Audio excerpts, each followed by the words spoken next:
And that is what I think is lost. It's the subtlety that's lost. I mean, to bring it back to The Naked Gun, we're talking about a movie that does drop the R word in a very funny joke. In a funny Like, way, and it's smart writing because it's acknowledged in the joke that it's kind of messed up. So it's like, yeah, great, awesome. I laughed at that joke. It was great. a lot of people forget that the Black Eyed Peas song "Let's Get It Started" is the clean version. You know, I mean, did learn about that after the fact. did you not know that? I like a couple of years after the fact. Yeah.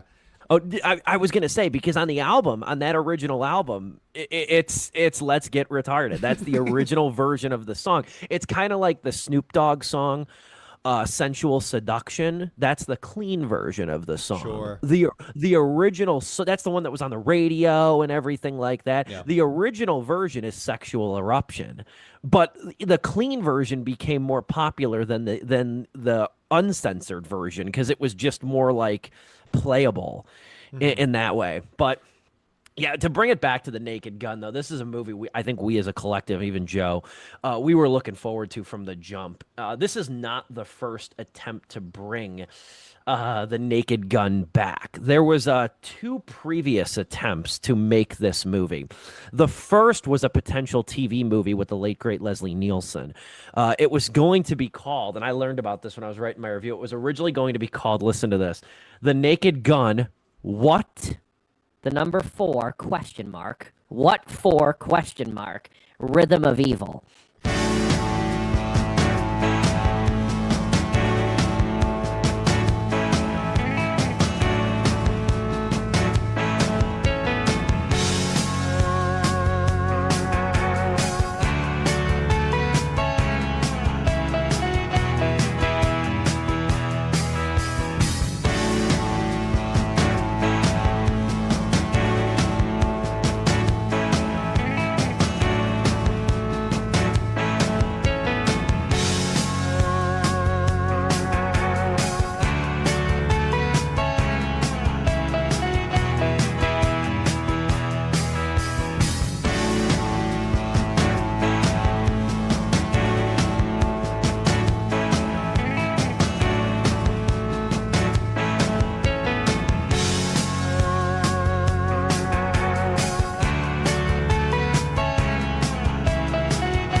live and online. It's Sleepless with Steve and the Movie Book Club with your host, Steve Pulaski.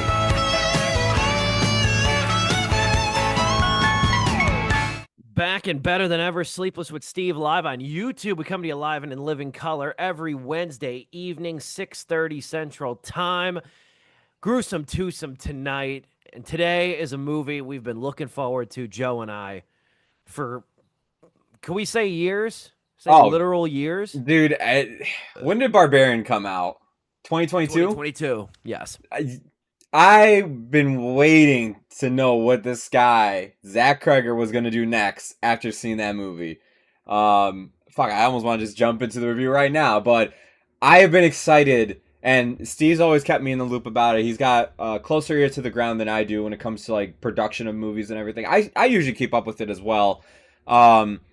But Steve definitely knows where to go and tap into a lot more than I do.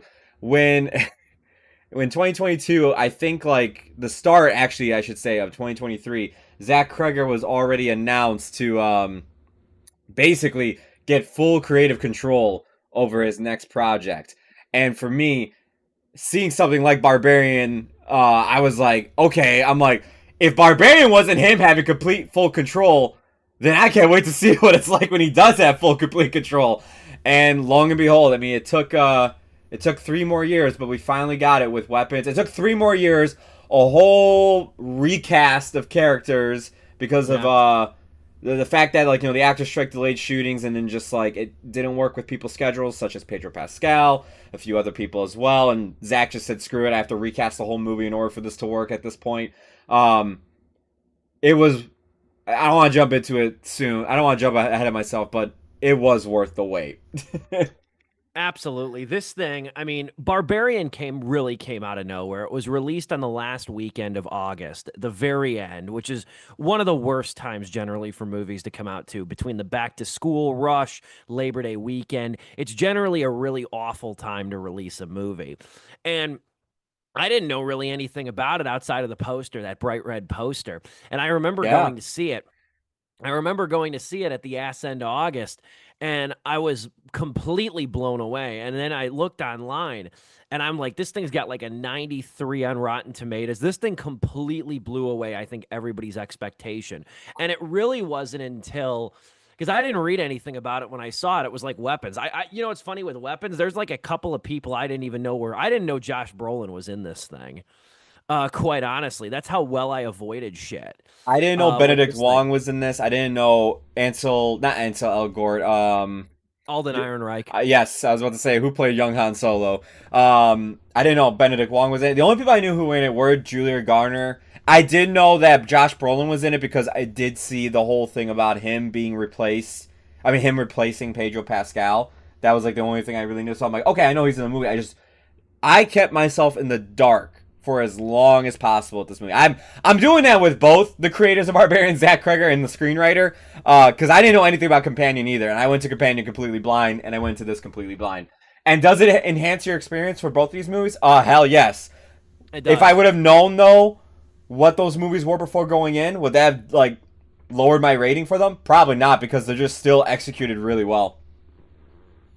Catherine and I watched the trailer of Weapons for the first time after seeing the movie. And it's a good trailer. I think towards the final 30 seconds, it gives away a little bit too much. It ships too much. But I think it's a really well done trailer that kind of gives you sort of the basis of this. You know, Dominic Guanzon tonight, though. He had other obligations and is not a big horror movie fan. So I was going to say he sits this one out, though I do think he would like this, though. I'm not going to say he won't be unnerved by it, but I think he would really enjoy this movie. Not that, like, I didn't think this was creepy until he would freak out Dom in some situations. But I by the end of the movie, I did sit there and go, I actually think Dom would have been fine watching this. I think he could have, not fine, but he could have handled it. I do, too. Now, Strange Harvest, what I told Oh you yeah. about before. Now that movie's fucking twisted. That movie's got some really. That's one I would like to talk about later in the year when it comes on streaming. Okay. I would like to talk about that movie because I think it's getting really undercovered, and I think it's in a year of great horror movies, it stands on its own. It's a faux Yeah. documentary. It really had a misfortune coming out this weekend too. It really did. It only made, I think, like 200 grand in 700 theaters, so it really didn't Yeah. do well at all. Before we jump Um, into weapons as well, I do want to like point out like almost every year on this show we have said, "Oh, this is a great year for horror. Oh, this is a great year for horror." I'm not kidding when I say this though. I genuinely do mean this. I think 2025 is probably one of the best stretches of horror films we've seen in a long time. yes. I mean, like we've had years where it's like Pearl, Saw X, like some really good like bangers in the year where we're just like, now that's some good stuff right there. Like Midsummer, not Midsummer. What was it? Oh, Nosferatu. That's what I was thinking. Robert Eggers movie. I was like, I know Robert Eggers didn't direct Midsummer. I was, Ari Aster was on my mind recently too because we just reviewed Eddington.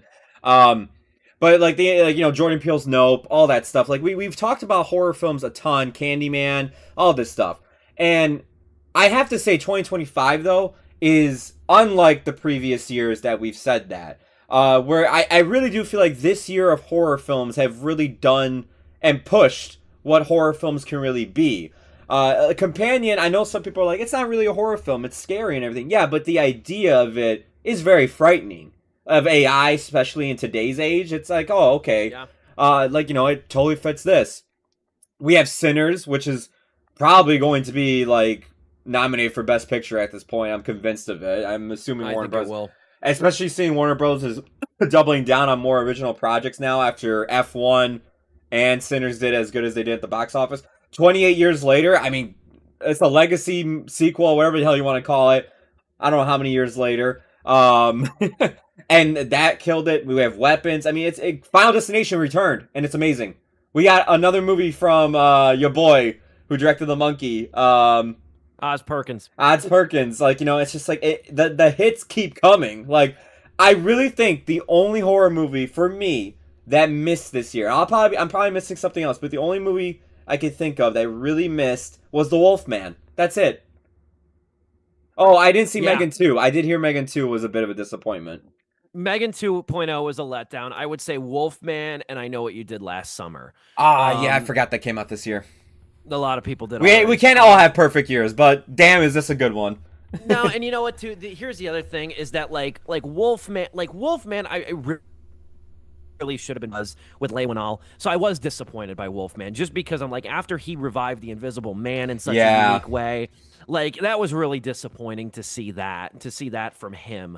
I would say that's probably the biggest disappointment. I Know What You Did Last Summer. I'm not too brokenhearted over that. All those movies suck, like in my opinion. So like I didn't hold out any kind of great hope. I was hoping it would be good, but I'm not shocked that it wasn't.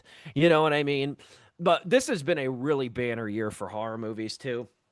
If the year ended tomorrow, there's at least 3 I know that would make my top 10 in of the year. I think it's just been a truly spectacular year, all things considered, for horror.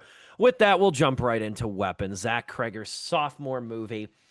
This movie, again, like kind of Joe said, it attracted a lot of attention in the beginning before there was even a plot because of the fact that Cregger had won Final Cut privileges on it, and the script itself was going for insane money. It launched a huge bidding war amongst everybody from Netflix to New Line, who ultimately got it, New Line Warner Brothers. Jordan Peele's company, Monkey Paw, there's the famous report that Jordan Peele fired his agents after failing to secure this thing. And it was even more damning because Peele and Cregger share the same agent or the same manager. Oh, damn. So like that was really personal too. I think Peele's mature enough, like he won't come out and say anything because he really hasn't confirmed or denied it. I think if it was patently false, he would have come out and denied it. But he hasn't. I don't think he'll ever talk about it though, especially not with the money this thing's making. But Barbarian was made for like $4 million or something like that. It really wasn't a lot of money at all. And then to see this one, I think the script ultimately sold for $38 million. Cregger got the carte blanche treatment of this thing to make it how he wanted it to be. As you mentioned too, I didn't even really know. I wasn't following the cast. I just followed the bidding war initially, and then I was like, I really don't want to hear anything else about it. Yeah. I saw that Brian Tyree Henry, Oscar nominated from the movie Causeway, he was supposed to be the principal. That role went to Benedict Wong. Josh Brolin's role of Archer was supposed to go to Pedro Pascal. So there was a lot of turnover in the cast too, which had to be stressful and might, normally would kill a movie in some ways too, in terms of quality. But this when a script is so good it makes Jordan Peele incensed that he couldn't get his hands on it, you can't help but be intrigued. So Zach Cregger's Weapons arrives with a lot of hype, and again, Catherine and I went in completely blind, never even saw a trailer. What we knew was based on the poster, because we saw the poster, and Yeah. the poster's got that very classical design of like giving you a brief synopsis of the movie in the poster, because the poster reads, last night at 2:17 a.m. every child from Mrs. Gandy's class woke up, got out of bed, went downstairs, opened the front door, walked into the dark, and they never came back. One thing I did notice though is she's Mrs. Gandy in the in the poster, but she's not married, which is Yeah. interesting. Which is, I think even Catherine pointed out, they're like, they refer to her as Mrs. Gandy. I'm like, yeah, she's not married though. That's weird. Anyway, I thought it was Ms. at first, but it's not. But anyway, Zach Cregger's gonna see this years later and be like, damn it. but what this is it's to give a brief overview. It's a multi-character mystery horror movie. It's done in the same vein as like Magnolia, Seven Samurai, where it gives you multiple perspectives on the same event. So you already know the generalities of like all but one kid from Mrs. Gandy, played by Julia Garner. Her class got up in the middle of the night and ran outside of their home. Nobody knows where they went. They all ran in the same weird sort of T-formed position. And the only footage that was captured was a lot of Ring doorbells and stuff like that. It stumped the cops. It's not evident enough that it was a kidnapping because the kids left the home on their own volition. And what you get then is you get 6 perspectives on the same event. You get Justine, Mrs. Gandy, played by Julia Garner, the teacher. You get Archer, Josh Brolin, the parent of one son who went missing. You then get Paul, a cop who's friends with Mrs. Gandy, played by Alden Ehrenreich. You get Austin James, who's a junkie. You get the principal, Marcus, played by Benedict Wong. And then you get Alex, played very valiantly, new coming actor, played by Harry Terry Christopher. Yeah. Yeah. So you get, those are your 6 perspectives over the course of 2 hours. Also, too, sidebar, Ari Aster, take a cue from Zach Cregger, who could have made this movie over 3 hours if he wanted to. He had full reign to do so. And I think I read that the original cut of this movie was 3.5 hours. Oh my God. They diced the shit out of it in favor of pacing. Little note to Ari Aster, that is possible. But anyway, Zach Cregger, though, gives you sort of sets the table for this big mystery. This movie is very comparable, I would say, to like beyond structurally, it's very similar, like I said, to Magnolia, Seven Samurai, multiple perspectives, interconnected characters and stuff. Chapters end at a climactic point and then come back, and then you see the characters interact at those specific scenes. It's very tactful the way it's done and doesn't leave any threads hanging.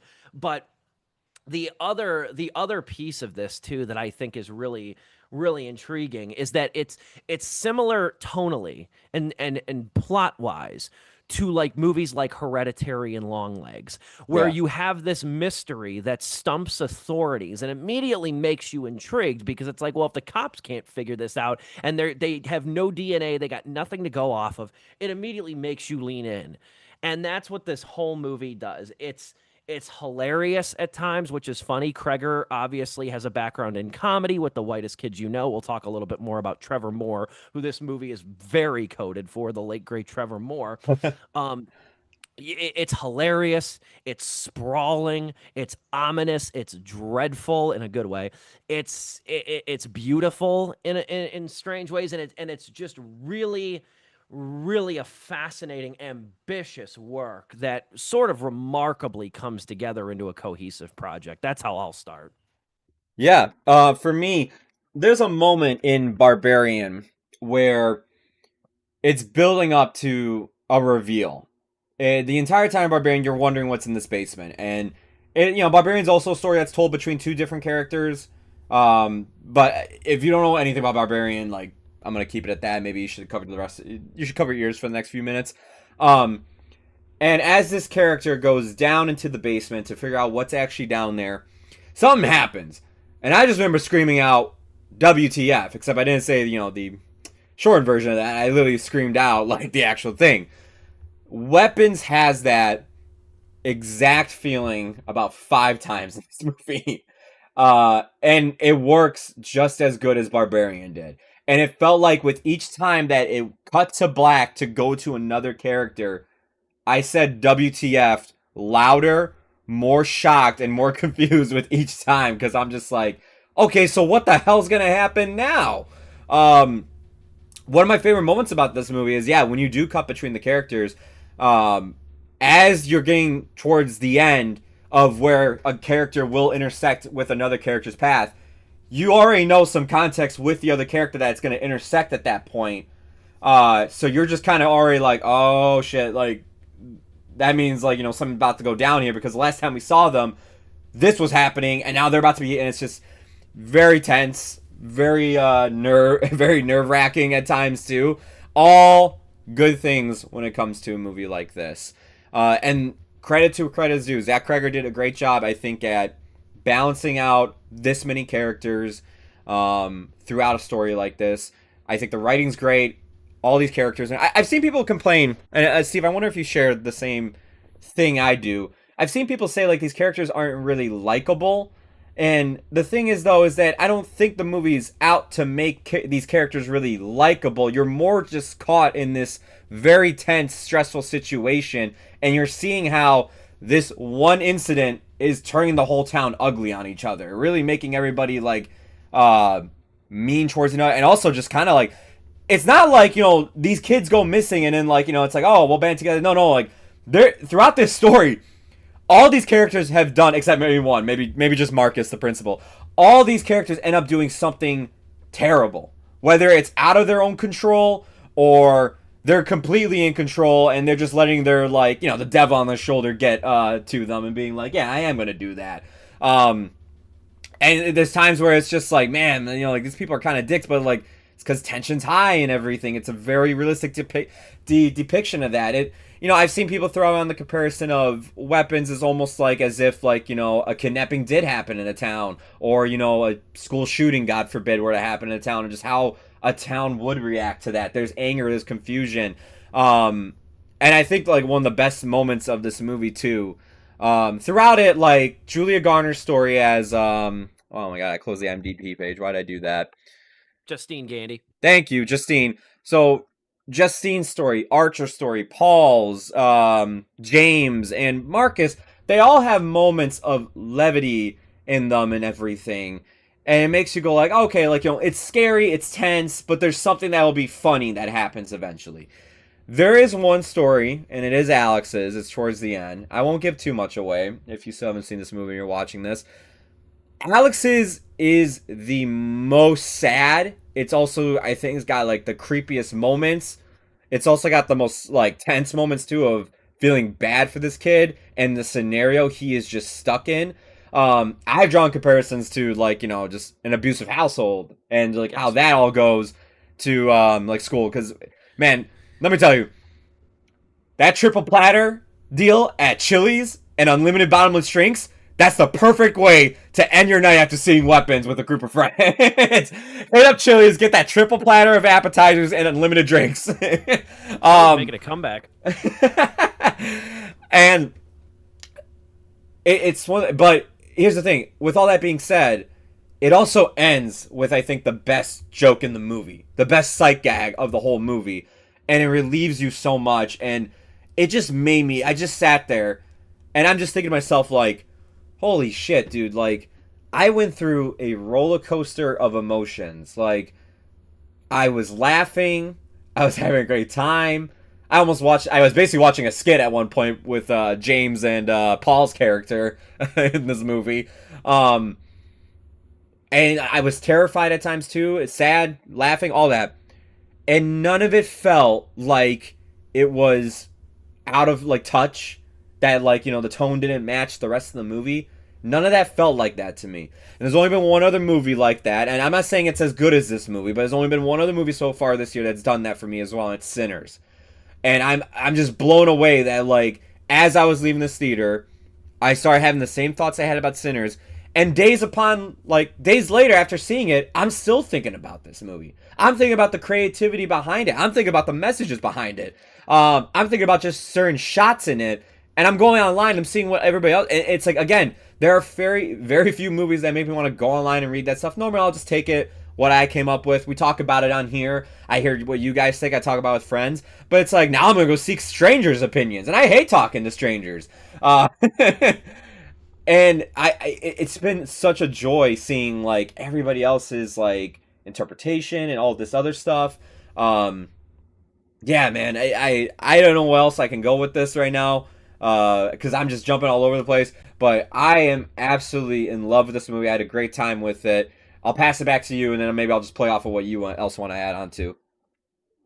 Yeah, Cregger, for his first 2 horror movies, because again, he's a career comedian, whitest kid you know, a lot of sketch comedy and stuff. It's fascinating because he's ambitious in the regard that he wants to deal with multiple perspectives. Barbarian, similarly, the similar caveat with Barbarian was it showed this house, this Airbnb rental, at 3 different distinct periods of time. And it felt like these little contained vignettes.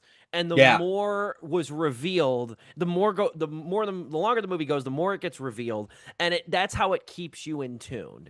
And it's very savvy writing. It's very difficult writing too, and that's really what Weapons is too. A lot of people are going to compare it to Jordan Peele, which I totally understand the impotence behind because of the fact that they're both comedians. And Dom has said this in the past too. He said that he's like, if you can master the art of comedy, you can pretty much tackle any genre. It's why a lot of comedic actors go do drama because they're really good at it. I've seen people even make the comparison of, if you can master making people say ha, you can master them making them say ah, and it's just literally flipping 2 letters. No, it's true. That's a good way to put it too. But a lot of people are going to compare this to Peele. I think this movie has a lot more in common with Stephen King. I think I think Stephen King is pissed he didn't come up with this. Now the difference would be, though, here's the difference in focus. If Stephen King wrote this story, and he's written stories that are similar to this, if Stephen King wrote this, it would be more about the children. Versus in Weapons, it's more about the adults. And I don't think that's a flaw. I just think that's a trait. But this looks like that's a great comparison because, like, I think about that. It's like The Black Phone reminds me of a Stephen King movie because it focuses on the kids the entire time, both the sister and the brother who's trapped in that basement with Ethan Hawke's character, and then the sister who's clairvoyant and can, like, you know, piece together where he's at. You're totally right about that. Yeah. I was gonna say too. Do you know Stephen King's connection to The Black Phone? Did you write the short story? His son wrote the short story. Oh, get out. No way. Yeah. All right, well, there you go. The Black Phone. Not Get Out, The Black Phone. Anyway, yeah, so I didn't know if you knew that connection. Yeah, that was written by Joe. I think his name's Joe Hill. But anyway, though, I thought, just going off of that poster, because I didn't see the trailer before seeing the movie, I thought this movie was going to be an allegory for school shootings. I also thought so too. That's what I thought. And I don't think it's not that. But the thing about this movie is that even when it's revealed, because I don't want to call it a twist, because it's not really a twist. It's a mystery. It's not a twist. But when the climax starts to come and it really starts to concretize, really during Marcus's chapter, what's going on, and even when you hit Alex's chapter, the end chapter, there's still a lot of questions. Marcus's chapter, by the way, starts off so sweet and innocent, and then I was like this towards the second half of his story. I felt really bad because, like you said, he's probably the character in the movie that has the purest heart. Yeah, like, you know, he's got this really adorable relationship with his husband, like in the movie too. He's also, really, I mean, he's trying to keep Justine on track. He's trying to keep Alex safe. He's trying to keep the school and the parents all, like, you know, keeping moving forward and everything, keeping them strong. Good-hearted principal. Exactly. Yeah. Yeah, and the thing is, though, that even when it reveals itself, because this movie has a very concrete explanation for what happened, and that's another thing too. Like after Barbarian, and even during Craig, or even during Weapons, I leaned over to Catherine and I said, like about an hour and a half in, I said, you know what the nice part is about this movie is, I said, I have no fear that it's going to end with questions.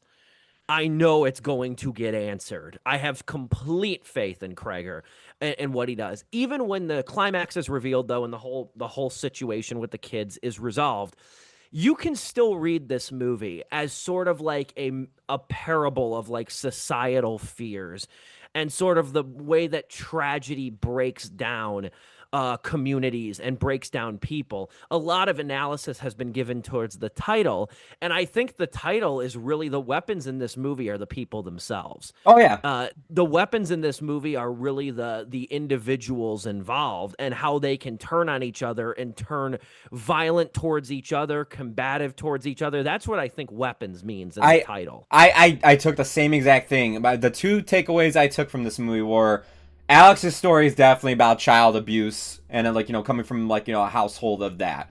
But also the town as a whole, weapons, the title is just, yeah, people can literally be turned into weapons. They could be used against each other and can as you could be a small town and like, you constantly see throughout the movie, like, the name of the town Strong, the name of the school Strong.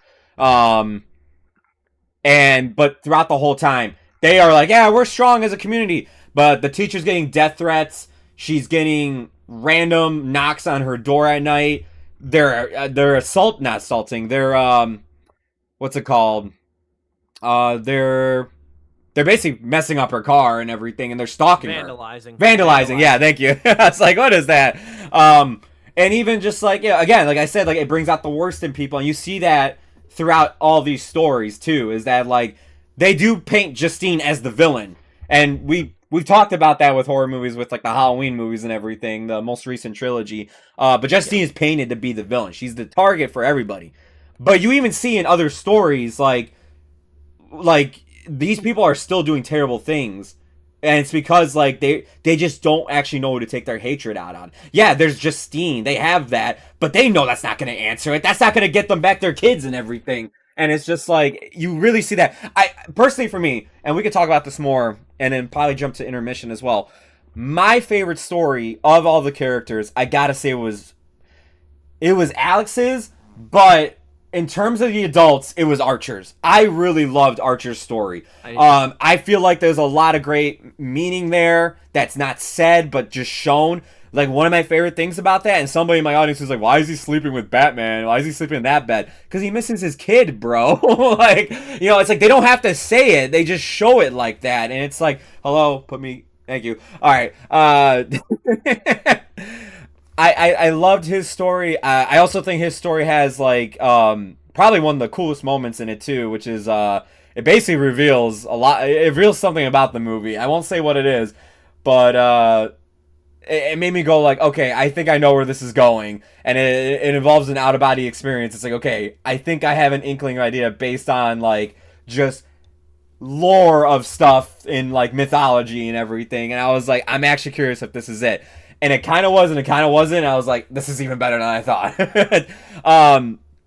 That's why I enjoyed his story. I thought it had the most drama to it, with him actually being a parent. I thought it had some of the best comedy in the movie too. He's also got the whole like, even though it's a cop in the movie, Archer's actually the one doing detective work, and he's actually doing like, police procedural stuff, which I thought was fun. He's also got a great cameo from somebody who's worked with Zach Cregger before, utilized very well, and got a big laugh out of me too when it revealed why the cameo was specifically that person too. So yeah, I had a ton of all the stories. Don't get me wrong. All the stories are great. Even when I thought like someone like James, I'm like, why does the junkie need his own story? By the end of his story, it's like, okay, no, this has a point. This serves its purpose. This is actually really good. But yeah, Archer's, for me, in terms of the adults, was my favorite, as well as Alex's. Yeah, Brolin turns in a fantastic performance here, Yeah. too. He's so good. He's gruff. he's a guy's actor. He really is. Like, he really is. He's gruff. He's a great dad. Like, I mean, not as a character wise, maybe not as much because he expresses regret. But as far as playing a father, a troubled father, he's electric in it. Yeah. Everybody's really good in this movie too. I was really damn impressed with Austin Abrams, who plays James the Junkie, as I've been referring to him as. Abrams has a really kind of like frantic energy about him. He kind of reminds me of a more rugged Jay from Jay and Silent Bob. I literally thought the same thing. He looks like him too. Like he's gaunt and he's he's got one of the more underrated funniest lines in the movie too. Is the scene when he's in the back of Paul's cop car, and he goes, well, how do I know you're not just going to go find the kids and take the reward money? And then Paul looks at him pissed off, closes the door, and goes to the house, and he just goes, oh, no. Like, one of the underrated, funniest lines in that movie. He's great. He really is. The one thing I want to note before we go to intermission is really how to. I was reading this. Really, Cregger wrote this movie. After Barbarian, but as a way to he started outlining it character-wise, or at least writing the first few pages of it, really as a way to deal with the death of his longtime friend Trevor Moore from Whitest Kids You Know. Oh, okay. I was wondering where you're going with this. Okay. Trevor Moore died in 2021 on August 7th, which is also the date that Weapons was released.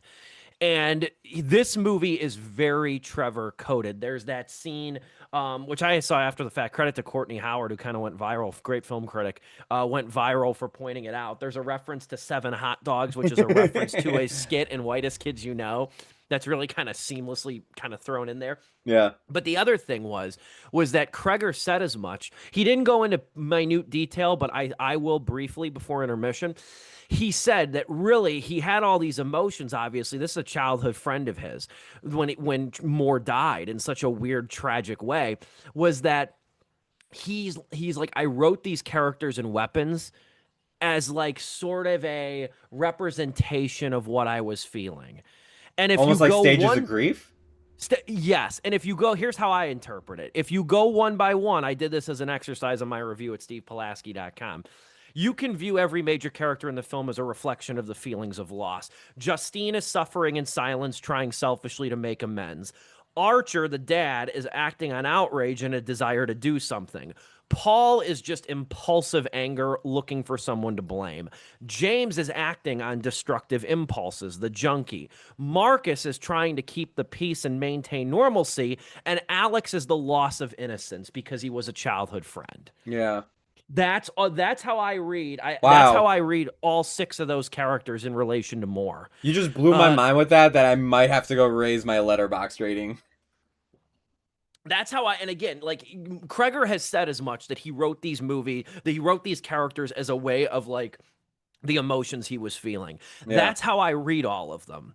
Marcus was the hardest one, but I was like, yeah, but I'm like, I think Cregger really is at his heart a good-hearted person, and there's a part of him that's like trying to like continue on, and that's what makes it all the more sad too, though, when you look at it that way, because really this movie is heavily coded for him, in a lot of ways too. Obviously, it deals with loss. It reminded me. I opened my review of Eddington with a quote from the rapper Plies, and I did kind of the same with my review of Weapons. From the Gucci Mane song. Gucci Mane's got a song When Takeoff from Migos died. It's got a really beautiful, it's a great song. It's called Letter to Takeoff. And the last minute of the song is spoken word of Gucci over the beat. And he says, one day you're here, next day you could be gone. And it's sad. Let's start giving the people flowers when you're here. You know, and that's what it reminded me of. One day you're here, the next day you could be gone. In reference to Moore, in reference to the children. That's what it made me think of too. There's not really, I mean, like death is always presumed, but like the thing in this movie too is it kind of deals with, in a similar way to like The Monkey did, Oz Perkins. There's a fascination with like death here and the randomness of life. Yeah. And stuff like that. That's kind of another recurring theme, the randomness of like connection to different people and stuff. And I don't know. I after learning just how deeply this movie was birthed from the loss of Cregger's good friend and collaborator, Somebody he made some of the funniest, some of the stuff I'm sure he considers the funniest and the crowning jewels of his work, even with Barbarian and Weapons. It really took on another meaning to me. It's really sad. It's sad that we had to lose somebody like Trevor Moore to get a movie like this, because I don't know if Cregger could have written this without experiencing such a goddamn sad random loss like that. But yeah, that's how I read those characters, especially after hearing him say that. Yeah, it's almost like, I mean, I hate to pull like Inside Out as an example here, but like, that's the whole lesson of that movie too, is that sadness, like, does eventually bring. I'm not saying Weapons is happiness, but it did lead to him finding like a way to cope with the loss of his friend by making this into art, basically. Damn, that really, I did not know that. I was wondering, I'm like, okay, I know about the 7 hot dogs thing, but like, what else? I'm like, I didn't know about that. And the moment you said, like, he wrote this as him being like, trying to cope with his death, all I thought was, wait a minute, I'm like, there's literally 6 characters. Is this literally the stages that he actually did? That's incredible. True. It's kind of true if you look at it like that too.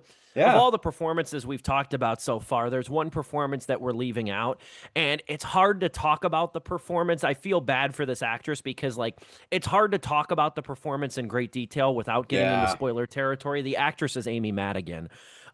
But I have 2 comps for her performance that I want to get into after the intermission and stuff, because Amy Madigan is phenomenal here. She's really good. She's terrifying. She's unrecognizable in a way, too. She's really good. We'll talk about her after the intermission and more about Zach Cregger's Weapons. I told you this was going to be a loaded show. It's living up to my very high expectations, much like Weapons did, too. It's Joe Viso. Myself, Steve Pulaski, Sleepless with Steve live on YouTube. We'll be back in just a couple of minutes after our Zoom-sponsored intermission. Don't go anywhere. It's Sleepless with Steve live on YouTube. We will end the show by talking about this. Normally for when we remember actors or directors or anybody associated with film or pop culture who have died, we start the show with it. But this one, on top of being shocking, I think there's more to unpack with this one than there is a lot of them, because a lot of the time, especially recently, the people who have died have either been sick, like publicly sick, or they've been old enough to the point where it was more or less, as sad to say, expected, but no less sad. This death, as I said in opening the show, really floored me. Morgan Spurlock, the documentarian behind Super Size Me, most famously, the Oscar-nominated movie where Morgan Spurlock underwent the experiment of eating McDonald's 3 times a day for 30 days, passed away at the age of 53 after a private cancer battle. There's no other sort of development related to it. We don't know what kind of cancer it was. I think it would be almost cruel to speculate publicly, at least, but if that name has really escaped your mind over the last several years, nobody could blame you, because and I wonder, because of how just much of a hurricane in itself the Me Too movement was. I don't think it got lost in the shuffle, but I do think it had very clear impact. And it was odd timing, too, for a career move. But in December 2017, just as Spurlock was getting ready to release Super Size Me 2, Holy Chicken. By the way, there is a Super Size Me sequel. Joe did not know that. A lot of people didn't know that either. And this is probably why. Spurlock wrote a blog post. It was on Twitter. It was like on one of those sites like TwitDeck, or back when you could like write essays on Twitter on like a separate third-party site. It was right in the middle of the Me Too movement, and he came out and he basically admitted to like decades of sexual harassment of employees, misconduct of employees. He got accused of rape when he was in college. It was a damning self-admission and confession. Initially, I remember reading it, not only being shocked, but I remember reading it like thinking 2 things. I thought, like, is his next project going to tackle the Me Too movement, and he needs to get this out there in order to like absolve himself and like be completely transparent? Because and I'll talk more in a minute, but was always a documentarian where you didn't really know what was next, and that was one of the things I did admire about him as a filmmaker. But it completely killed his career. Super Size Me 2 got indefinitely delayed. YouTube Red was going to distribute it. They didn't. The movie didn't come out for another year, almost a year and a half. That release got canceled. He stepped down from his production company, Warrior Poets, and then that company folded. And he basically was never heard from again in the public sphere. Yeah. Super Size Me 2 had a super low key release in like September of 2019. Clearly, I feel like I'm Wow, only 2019? 2019. Yeah. Oh my god. It came out a year and a half after it was supposed to come out. And again, evidently nobody paid attention to it besides me. But basically that completely annihilated his career. And the next time you basically heard about him was when he died 6 or 7 years later, last week. Back and better than ever after a Zoom-sponsored intermission at Sleepless with Steve, live on YouTube, talking Zach Cregger's weapons. We're kind of getting into the weeds about how this movie is very much coded for Cregger's late friend Trevor Moore. Talking a lot about the performances, too, specifically Josh Brolin, Alden Ehrenreich, Julia Garner, Austin Abrams, Benedict Wong, and Carrie Christopher, who plays Alex. The one performance here that, like, it's not getting shafted, but it's just hard to talk about initially. The movie's been out for less than a week. It's hard to talk about this performance without getting into spoiler territory, which we're not going to do. But I do want to give Amy Madigan some flowers, too, because she is the recurring face of the movie. She's in like clown-like makeup. She's got a painted white face, smeared makeup, eyeballs that appear to be like two different sizes in the movie. She's kind of a demonic figure, and she's very good. She's a chameleon in this movie, too. And the performance, it reminds me of, right away, I mean, it reminds me of Nicolas Cage in Longlegs. Just sort of how animated and sort of frightening it is. Like, she's just hard to look at in this movie, similar to how Longlegs was.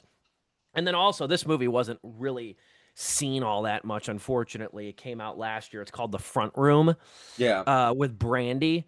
Catherine Hunter in that movie, who plays the mother-in-law. And Catherine Hunter's very small. She's like, I don't even know if she's 5 feet tall. She's like 4'11". Like, she's small. And the way they dressed her up in that movie was terrifying as a mother-in-law. Like, she's old and like crippled and kind of hunchback and kind of looks just really weathered and worn. Madigan's performance here reminded me a lot of that. This like chameleon turn that results in her being unsettling and really turns her into like this haunting presence throughout. She's great here. You can't say too much without really getting into the weeds and ruining this thing. I don't want to do that for anybody, but she is great though, Madigan. For the time she is on screen, because it takes a while for her to pop up. I'm trying to think. Like, I think she pops up. Like, I mean, this movie is what, 2 hours? She probably 2 hours pops up at like an hour and 20 in. Yeah, I was gonna say it because the movie was well past the halfway point by the time she pops up. But her impact on the story is very big. She has a very big impact on the story, and once she pops up, she's basically in the movie the rest of the time. Like, I don't think there was like a story after that point where she doesn't pop up in, especially as a major player in it too. Unrecognizable for sure, because I was just sitting there like, does Zach Cregger like find some woman on the street, like just like living out there and been like, hey, you want to be in a movie? Like, and just like, you know, bring her in.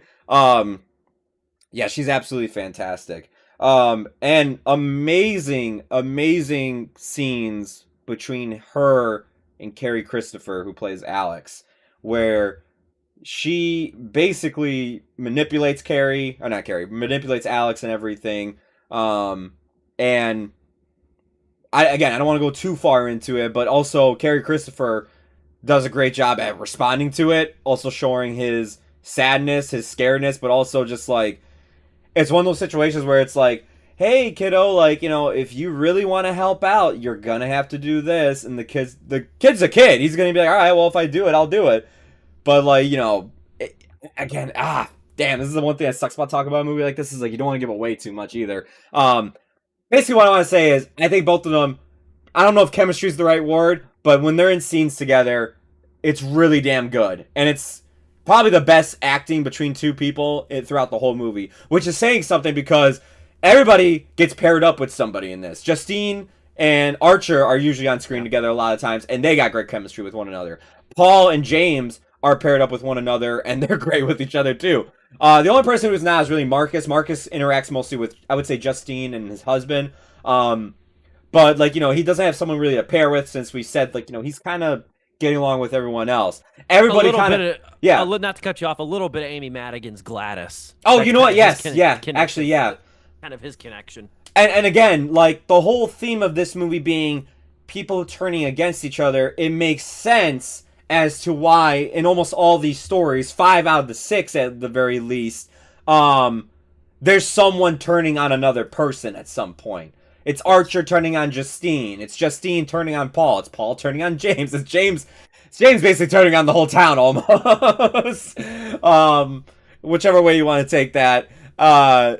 Yeah, it's so damn good. It's just like, I see why the importance of every actor had to work off one another and why he had to recast the whole movie.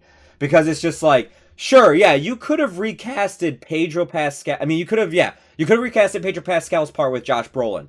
But Josh Brolin probably would have not had as good chemistry with Brian Tyree Henry or whoever else was playing any of the characters in this movie. And it's like, if that person is not going to have as much good chemistry or work off that person as, the original actor did, then you might as well just start from scratch. And especially because, there was scheduling conflict issues and all that too, that played into it. But I totally see the reason of, look, there's scheduling conflicts, and also, I just need to now work the movie around this. Because it's just like, he basically worked, if I remember correctly, he worked everybody around Pedro, since Archer does interact, I think, with most of the characters. No, he doesn't. No, I would say it's actually Justine that interacts with most of the characters in the movie. But Archer interacts with a significant amount that it's just like, yeah, I see why, like, if one actor had to leave, you probably did have to, like, reconsider everybody else, because it's almost like a domino effect of casting.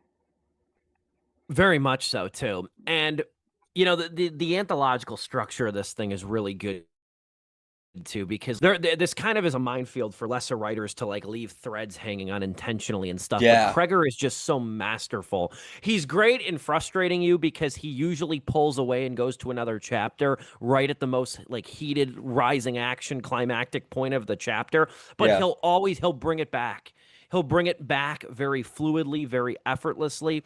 And that's why I also think, too, that, like, Alex's chapter, which deals with themes of, like, abusive relationships and the suffocating effect that they have on young children, this is, like, where the sadness of the movie really starts to creep into the movie, and, like, a helplessness. Because up until this point, in a good way, this isn't a negative, but we've been hurled in so many different directions and having so many different perspectives that, like, this is where we really stick to a singular point of view that's, like, redundant in the life of Alex. And it's upsetting. Just one location the entire time, practically, too. It is, and it's upsetting, and there's, like, impending dread and unease that really starts to choke us as we're trying to wait for the reveal. And then it's here when Cregger not only gives us the answers that we've been seeking since the opening narration. I forgot to mention the movie is narrated by an unseen student in the school of Maybrook Elementary. But when we do get the answers, they really hit, like, the punchline of a Whitest Kids You Know sketch. Not in terms of silliness, but in terms of tone.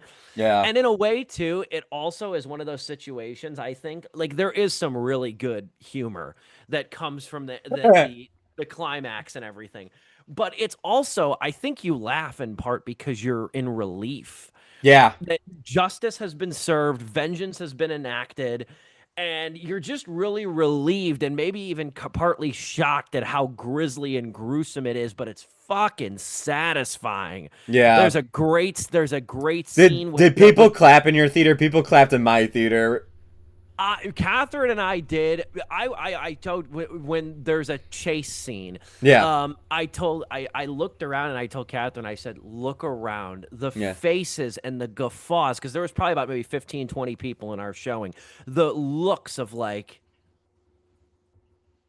that was priceless. Yeah. You know, such an audience movie. It brought me back.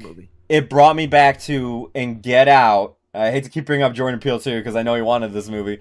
But in Get Out, when the police siren pulls up and you see the flashing lights, and you're thinking, "Oh shit, it's a cop, and he's gonna arrest the main character." and then the door opens and it's his buddy from the TSA, and the relief on your face, like, oh, thank God! Like, and the call out of that movie too. Like usually when the cop shows up, it's the relief point of the movie. That too. Yeah, everybody.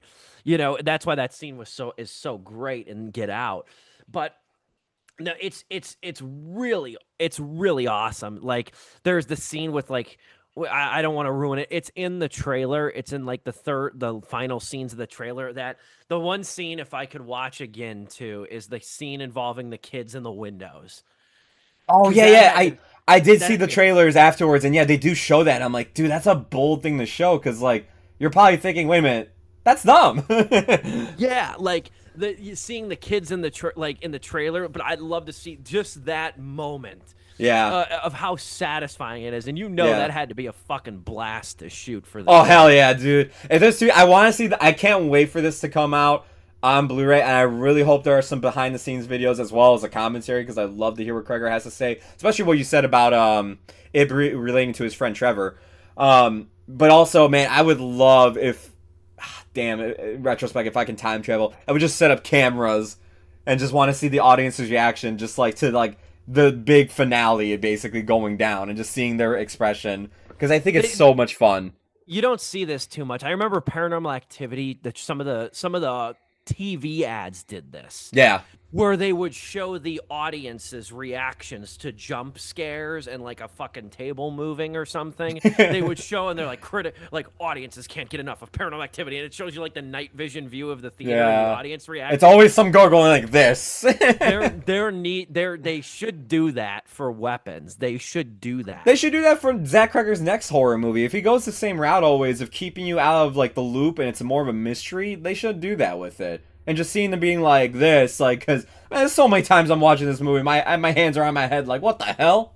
I mean, shout out to Warner Brothers. They really have kind of gotten back into some good graces after a myriad of shitty decision making because of their lovely CEO. But they've really had a great year between this and Sinners. Just box office. I forgot. Yeah, this is a Warner Bros. Movie too, right? It is. Oh, wow. Is Warner Brothers. New Line is Warner Brothers. Yeah, like they really have had an excellent year. I think they've had 6 movies open at 40 million or more, this year, and and I think like half of those have been originals too. Yeah. Like Weapons and Sinners. That's the other. That's the other one. I meant to send it to the chat, but yeah, Zaslav has even come out and say that they are shifting their focus to original movies. That doesn't mean something like, and he clarifies, like, it doesn't mean like Sinners where it's like that's complete original. He's like, no, but it can mean something like F1, which is it's based on something, but it's not a sequel or like a continuation or a remake. It's taking something and just doing something with it. People get all up in arms about like when you say original stories. Yeah, like, I know. I hate that shit. Like when I made my video commentary many moons ago about Booksmart, and I called Booksmart an original. Booksmart's an original movie. No, it's not. It's a female Superbad. You fuckers don't listen. You don't listen. It was the same thing with The Creator. I'm like, hey, it's not a great movie, but like it's great to see original sci-fi actually being done. And people are like, it's not original. It takes this idea. It's like, yeah, but it's not based on anything. It's like somebody actually had to write this shit on paper. Yeah, really. Like, yeah, that annoys the crap out of me. Like I just know it because I heard it. I've heard it millions of times, but I heard it on the radio this morning during my morning show. Like, "Live Your Life" by T.I. and Rihanna. Like, that's a good song. Yeah, it samples Dragostea, the Numa Numa song. Like, yeah, like fuck off, But but anyway, yeah, and the other thing is too is that like this movie. This movie is really ambitious in the way that I think that like it's shot. I love the score. The score is great, especially in the climax. The score credit to Ryan Holiday, Hayes Holiday, and Cregger actually worked on the. Cregger does play music too. He did work on the score for this movie too. The score is great. It feels like a graduation too for him as a filmmaker. Like. Because it's like how it really goes back to like, again, Jordan Peele is going to be the comp. I think Stephen King narratively is more the comp for this, but it goes back to like the Jordan Peele angle of this too, is that like these comedians, they really have a good like eye of like holding audiences in suspense, because in reality, when you look at comedy, what's comedy? It's holding you in suspense in arrival of a punchline. Yeah. Horror is kind of the same thing, except you're looking to be frightened, or you're looking for a revelation, or you're uneasy because you don't know what's happening. It's sort of the same general plot, like sort of general ethos, I guess you would say. Yeah.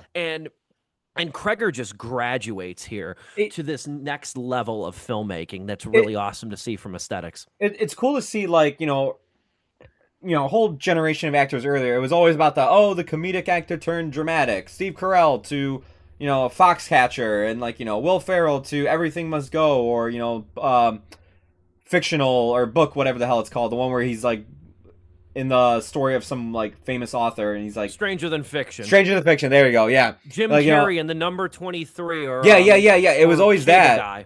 Yeah, it was. Yeah, another good example. Where it's like turning dramatic. Ben Stiller with Secret Life of Walter Mitty.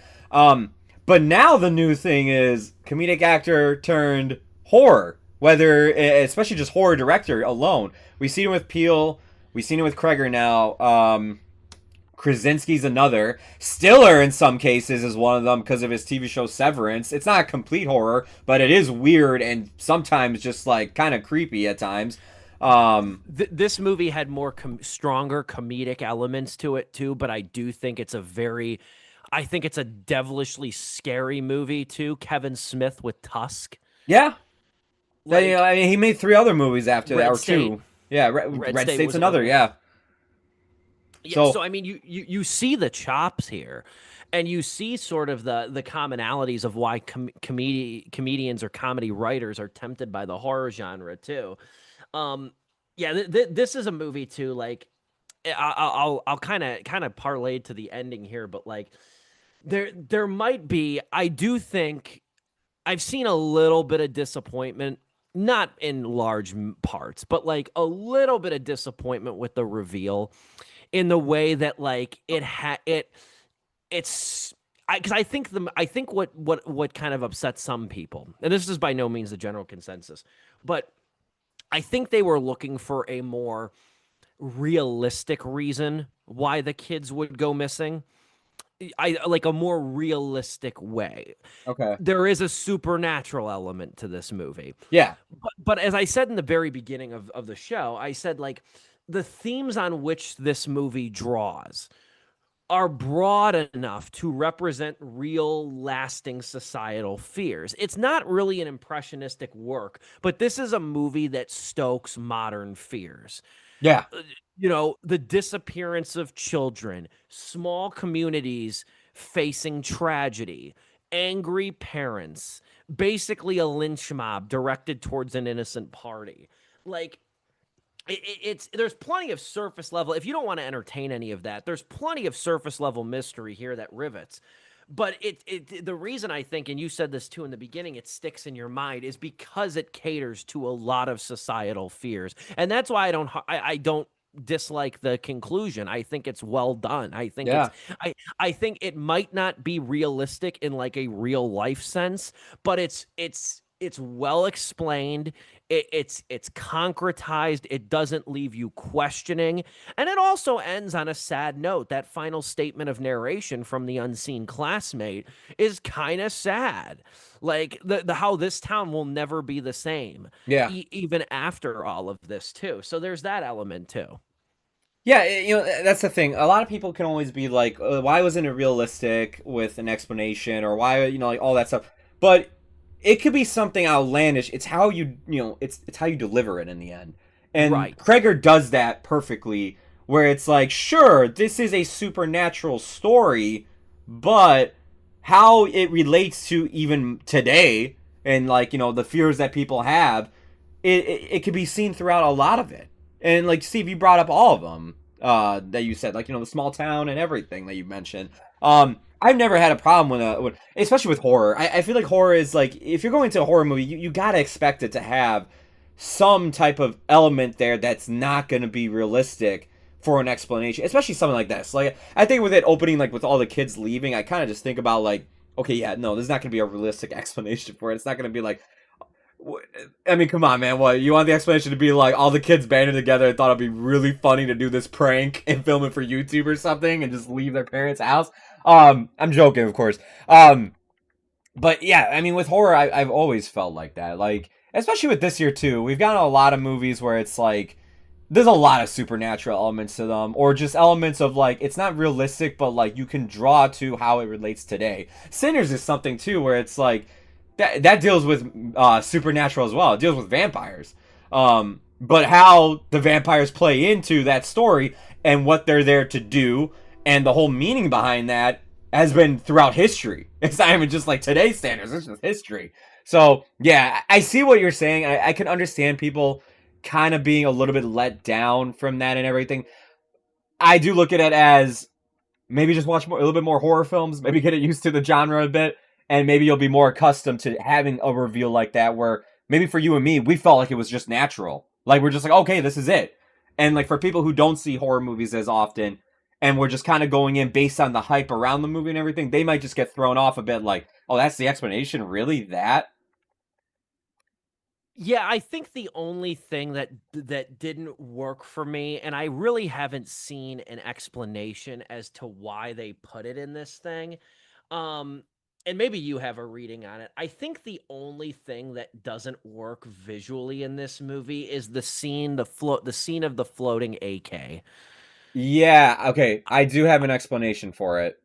What is it? It does, and here's the thing. I have minor gripes with the movie too.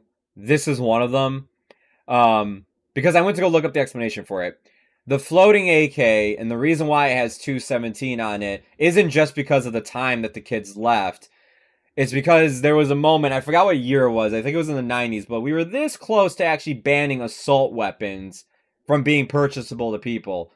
And it needed a certain amount of votes, and I think it only got 217 votes, and it needed 217 votes to pass. It was something like that. It had something to do with the 217 votes to ban assault weapons. Definitely look it up after the show. Now, here's the thing. Cool imagery. I really think cool imagery, cool way to demonstrate that. Where the fuck does that relate to the story? And that's the thing. It takes you out of it too. Yeah, it really did. It takes you out of it for a second. It kind of leads you down a path too of assuming something else. You know what I mean? It like leads you to assuming something that's not there. You know what I mean? So I do think that was probably that felt like a first draft thing. Yeah. That felt like a first draft in the movie. That's probably something that 3 hours might touch on at some point, and maybe with Archer, because Archer's the one that sees it. And I have the feeling with Archer being the dad that he is, like the gruff dad and everything, weapons has to be something meaning to him. Where it's just like, maybe he is a gun dad or something. Maybe there is something. I don't know. The thing is, though, is that, yeah, when that popped up, I thought to myself, I was like, huh, okay, I'll have to think about what that means. But as the movie went on, I was like, I still don't know what the floating AR meant at all, like, with 217 on there. And when I went to go look it up and I saw the explanation for it, and it's not from Cregger, it's from another person who pointed it out and, like, drew all the history to it, I went, okay, that's cool. I get that. I get the image behind it now, but it still doesn't make sense in the story. The only other minor gripe I had, too, is, yeah, it doesn't necessarily explain why some of these people are seeing the visions they are having. It explains a lot in terms of the supernatural element very well, but there's Justine and Archer are seeing stuff, and it's just like, why are you seeing that? Is it because the supernatural thing does have a connection to you in some way, or is it just an out-of-body experience so that we can just show like some imagery and stuff? It kind of brought me out of the movie a few times because I'm like, it didn't bring me out of the movie. It made me look back at the movie and go, that really didn't make sense. But other than that, everything else I'm really cool with. I was actually, an original complaint I did have about this movie is that I felt like it cutting and switching between characters did kind of kill the pacing. But the longer it stuck with me, the more I'm like, no, man, you know what? That actually made me go like, oh my god, I can't wait to know what happens next and everything. Like, it kept me in anticipation more. So kind of erased that from my notes here. I love intersectional narratives too. I don't think we get a lot of them for obvious reasons because they're very hard to handle. I love seeing what other characters are doing while something else is going Yeah. on. You know, TV shows do that a little bit more because they're a little bit more small scale on that note. But I love seeing that, or like, you know, where something doesn't make sense in one chapter and it comes back and you get the additional context of it. I Yep. love that. I think it's very satisfying. I And love, and a great example of that is very well. the great. Sorry, you lagged out there. I thought you lagged out completely, and I was like, let me Sorry. just jump in and try to talk, so it's just not dead silence. Um, a great example of that, what you were saying, is the red paint. Like, you're just like, okay, like, who put that on there? You'll figure it out, and if you can't, you gotta watch more movies. No, it's true. Yeah. It's really well done. I think this is going to be one of the most memorable movies released this year. I'm glad it's doing super well in theaters. Same. I think it's so damn good. I wish Cregger's next movie wasn't Resident Evil. It's Hey, so for me, I'm excited for that. No, I know that if you haven't heard, Zach Cregger announced his next movie that he's working on is a Resident Evil movie, and it's Austin Abrams who plays James in this movie is the lead in the Resident Evil movie, Yeah. which I think is promising. And like I said, right now Cregger's got more. I've got more equity in Cregger than some venture capitalist firms are capable of dealing out, so I will watch it. It's Yeah. just like you know what I was even thinking too. I'm like, you know, I would much rather see like he's like Resident Evil. I think he'll do well with it. I don't think he's going to marry himself to the previous movies in any way. I really think he's just going to use his own personal connection to the series. But though, you know what franchise? If he had to go, because he was inevitably going to do a franchise of some kind. I'm glad it's not a Marvel movie at least. But if he was going to do a franchise movie, you know what I wish they would have given him the keys for? Silent Hill. Evil Dead. Oh, dude, yeah. Evil Dead wouldn't work great with him. I wish they would have given him the keys to Evil Dead because Evil Dead seems like one of those like Sam Raimi now really I think just wants to produce it. He doesn't want to make the movies. Yeah. Mark Cronin, who did Evil Dead Rise, I don't know if he wants to marry himself to that series or if he wants to do other things. I think if you could give Cregger an Evil Dead movie, I think he would do really well between comedy and horror. Like I think he could really. I mean, this movie is almost like a case study. The fact that like, oh yeah, he can marry these, and they can be fucking gory Yeah. too. Can You know, can I actually explain why I'm excited? I think he is the perfect choice Yeah, for sure. Resident Evil. So, other than Paul W.S. Anderson fucking up all those movies and whatnot, and then you had the reboot, which was like somehow worse than any of those. He's the best choice for it because the original games, especially the first two, they would switch perspectives a ton. In fact, in order to actually properly beat the game, you have to play as both of the playable characters to actually get the true ending. And you'll play the true ending in like a bonus like select thing, basically. Similar to like Sonic Adventure 2. You gotta play the hero story and the dark story. You gotta play Sonic story and Shadow story. So Resident Evil does that. And Zach Cregger has shown that with both Barbarian and now especially Weapons, that he can tell a story from different perspectives, and like, you know, keep a narrative going and also have the clues from that previous story that we just got done seeing into the one that we're watching now. Also, Resident Evil's a great franchise at making you go, okay, what the hell's going on? And it keeps making you say that with every twist and turn that it takes. Not necessarily twist and turn, but every reveal. And then you get to the climax and it all starts to make sense. And you're just like, oh man. Like, not calling out Dom here when I say this, but Dom is sort of right, sort of wrong about what he said in the chat, where it's like, it's about cool dudes with good looking hair doing action stuff. That is what the games became, like, kind of 3 and especially 4 onward. But you could tell, like, I think when he says, I want to make it because I'm a fan of the games, he probably grew up playing those first 2 games on PlayStation, and probably the remakes that came out recently. And I feel like he's more inspired by those to tell a story like that, and I can't wait to see it. Yeah, I will watch it. Obviously, we'll review it on the show. Oh, and hell stuff, yeah, 'cause, I mean, you know, because now Cregger has really vaulted himself to a rare air of like, with his second movie, one of the best horror directors right now that there is, or just one of the best directors, period, too. Yeah. I don't think it's hyperbolic to say he's taken two very challenging, different movies and just knocked them out of the park. I've seen Doug Walker, the nostalgia critic, call him, Yeah. oh, this is what Shyamalan used to be. It's just like, Yeah, like okay. early on in his career, he's like, oh yeah, Shyamalan used to be like this. Yeah, that is true. And Shyamalan was even younger, too, I Yeah. think, because Cregger's Yeah. in his late 30s. I was going to say Shyamalan was even younger, too. And Shyamalan's gotten And back on track. Yeah, don't get me wrong. Shyamalan's making good stuff lately. There was just a brief period where it was, you read from M. Night Shyamalan, you went, ah, shit. Or there was even that period of time, too. I remember After Earth. Remember that piece of shit with Will Yeah. Smith and Jaden Smith? That movie was...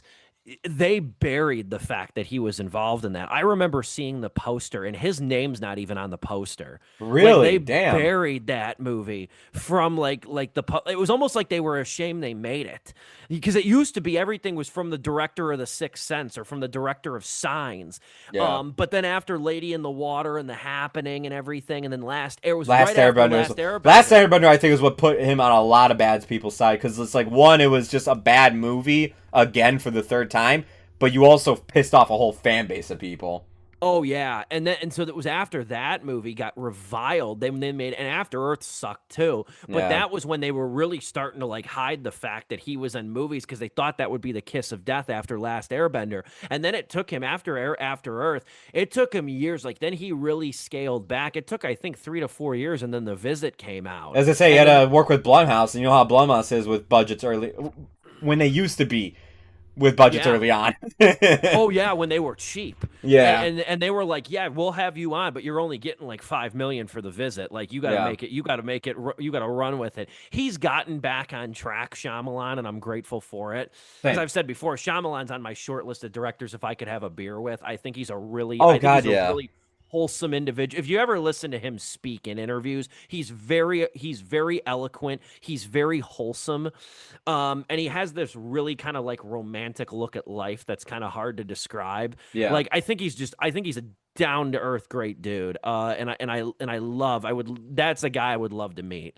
You can tell how good of a horror movie is when we're just talking about other directors as well, and just the appreciation we have of their horror. Like, we're just like, oh, inspiration from here, or used to be like this, or reminds me of this. Like, oh man, Cregger's definitely one of those up and coming guys. I don't want to make this comparison though, but I would say like M. Night is kind of there's no director who could disappoint me more that I will still watch every new thing he does. M. Night Shyamalan.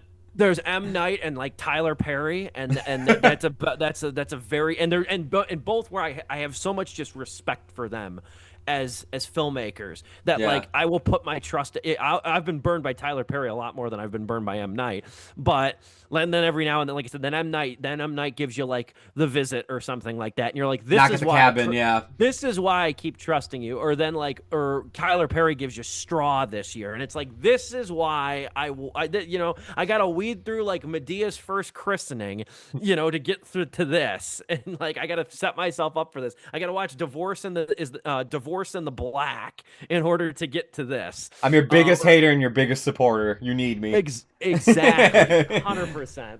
Yeah. This movie though. This is a 4-star movie. This is only the second 4 stars I've given this year. And this is a 4-star movie to its core. I loved it. I loved watching this thing. Catherine, I'd like to see it again. There's so many small, weird movies out this month, though, that it's kind of hard.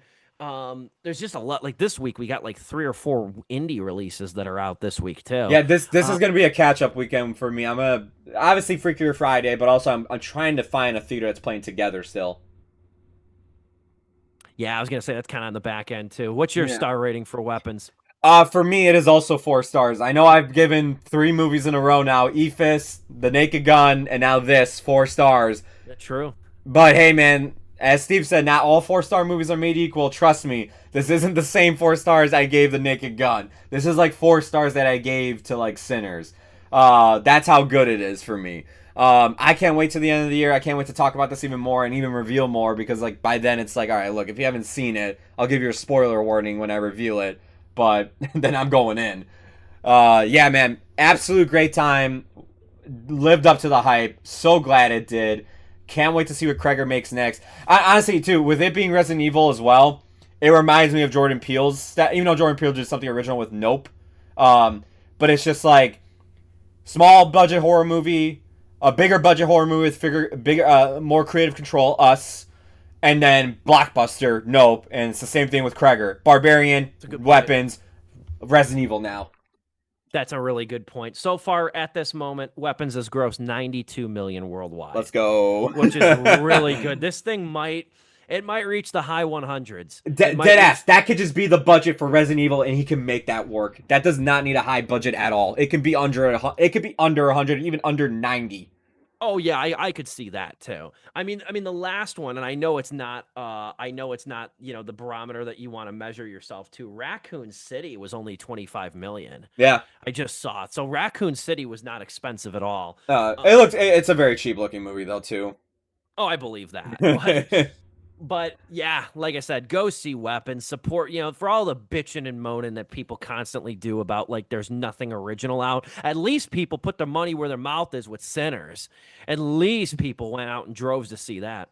Sinners, F1, Weapons. There's together. I haven't seen it yet, but like it's there. Like there's originality out there. And if it's out of your comfort zone because you're like, oh, I'm not really into horror. Well, dude, maybe you should get out of horror because guess what? You might find a lot more original stuff out there. It's true. This was a great review. Next week, we're talking Freakier Friday. We're going to review that. What a whiplash. I know. Well, yeah, Naked Gun, Weapons, Freakier Friday. This is a weird month. This is a fucking weird month, to its core. So, Freakier Friday next week. Dom will return next week. Joe, I want to thank you again for hosting the show. This was an excellent conversation. Yeah. An excellent movie you need to make time for. We will talk to you next week, same time. We come to you live and in living color, Sleepless with Steve, every Wednesday, 6:30 Central Time. For the unseen but still loved Dominic Guanzon, Joe Viso, and yours truly, this has been Sleepless with Steve.